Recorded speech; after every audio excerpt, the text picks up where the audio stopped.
સંસ્થાના ઉપપ્રમુખ, મંત્રી, મહિલા વિકાસ ક્રેડિટ સોસાયટીના મેનેજર, રાજલક્ષ્મી ક્રેડિટ સોસાયટીના મેનેજર, તમામ મારા ડિરેક્ટરશ્રીઓ, અહીંયા ઉપસ્થિત એવા તમામ સભ્ય બહેનો, ભાઈઓ અને આજે ખાસ જેનું સન્માન થવા જઈ રહ્યું છે એવી મારી વિરાંગનાઓ અને એનાથી વિશેષ આજે એવા દંપતીઓનું સન્માન કરવાનું છે કે જે ખરેખર અભિનંદનને પાત્ર છે એવા તમામ લોકોના હૃદયમાં વસતા ભગવાન શ્રી રામને હું વંદન કરું છું.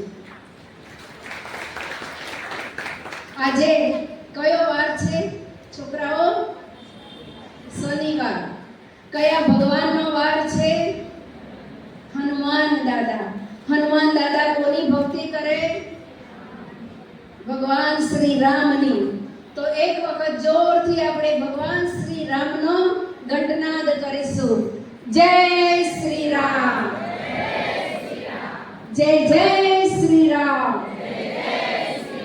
બસ આવો પડકાર અને બાળકોને ઇનામ વિતરણ કરી પ્રોત્સાહિત કરવાના આ કાર્યક્રમમાં જ્યારે હું મારી શરૂઆત કરું એ પહેલા આપણે દ્વારકાધીશને યાદ કરી લઈએ અને એના અઢળક આશીર્વાદ છે ત્યારે જ આવું સુંદર અને શ્રેષ્ઠ કાર્ય થતું હોય. પણ દ્વારકામાં બેઠેલ દ્વારકાધીશ પણ આપણી પુકાર સાંભળે કે આજે પુણાગામ ખાતે રાજલક્ષ્મી ક્રેડિટ મહિલા બેંકની બહેનો એકત્રિત થઈ છે. તો આપણે બંને હાથ ઊંચા કરીને બોલો દ્વારકાધીશની જય.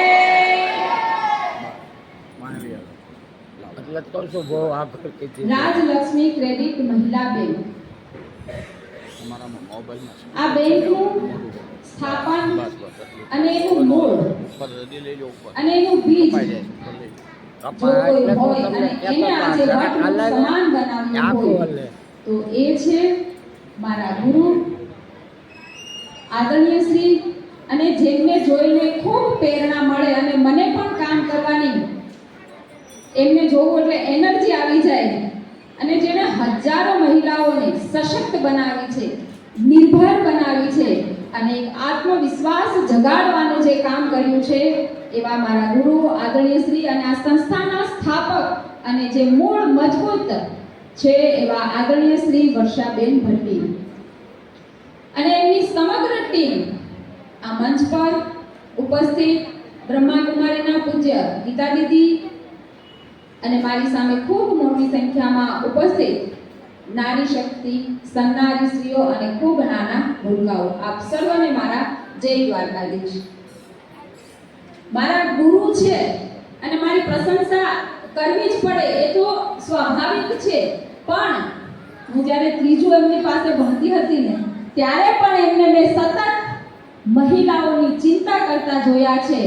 એમના માટે શું કરવું એનું સતત એનું મંથન કરતા મેં જોયા છે અને હું એટલા માટે જ કહું કે એ ત્યારે જેવા સુંદર દેખાતા હતા ને એ આજે એટલા સુંદર દેખાય છે. એનું કારણ છે કે એના ચહેરા પર, એની વાણી પર, એના કપાળ પર સત્યનું તેજ છે.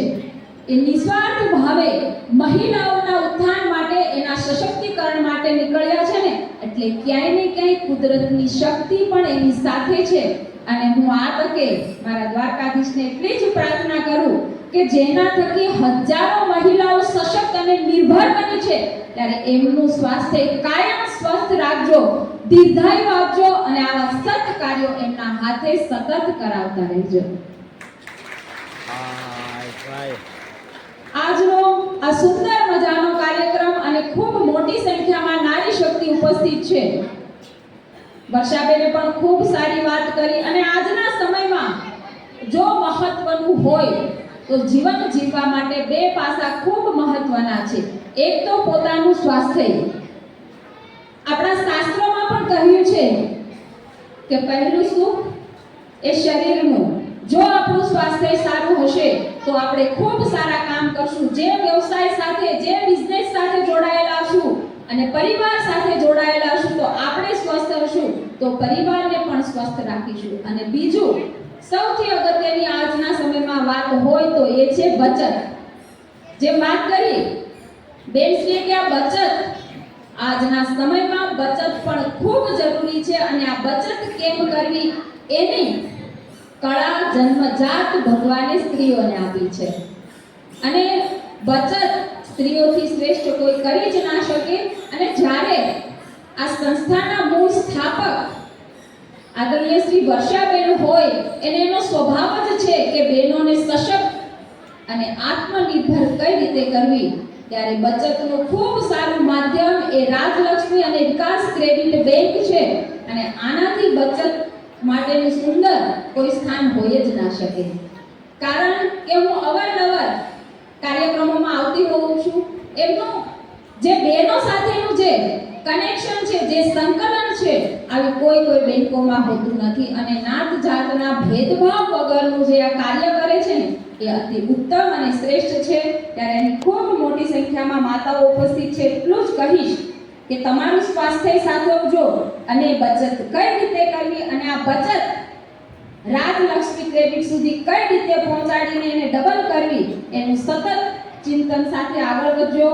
વિશેષ હું જ્યાં હોય ત્યાં મારા સ્વભાવ પ્રમાણે માતાઓને કહેતી હોઉં છું કે સૌથી વધારે જો કોઈની સાથે બાળક સમય વિતાવતું હોય તો માતા સાથે વિતાવતું હોય છે. કારણ કે પુરુષ ધંધાર્થે બહાર હોય તો માતાની વિશેષ જવાબદારી છે આજના સમયમાં કે આપણું બાળક આજના આ ફાસ્ટ યુગમાં, આ મોબાઈલના યુગમાં કોઈ અવળા ટ્રેક પર ના ચડે એ જોવાની જવાબદારી પણ માતા પિતાની અને એમાં પણ માતાની.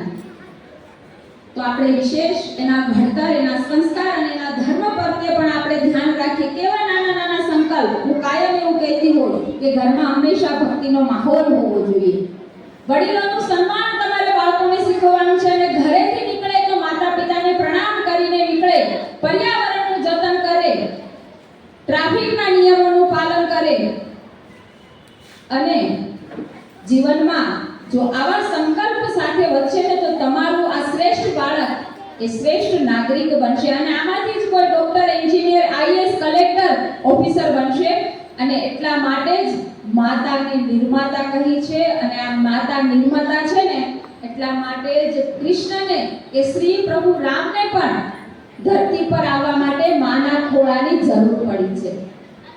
ધ્રુવ અને પ્રહલાદને પણ ધરતી પર આવવા માટે માના ખોળાની જરૂર પડે છે ને એટલા માટે જ માને આ જગતની નિર્માતા કહી છે અને અઢળક શક્તિઓ એનામાં છુપાયેલી છે અને તમે ધારો તે તમે બાળકને બનાવી શકો ને આ શક્તિ માતામાં છે. વિશેષ એટલું જ કહીશ કે હોસ્પિટલ સમિતિની મારી જવાબદારી છે.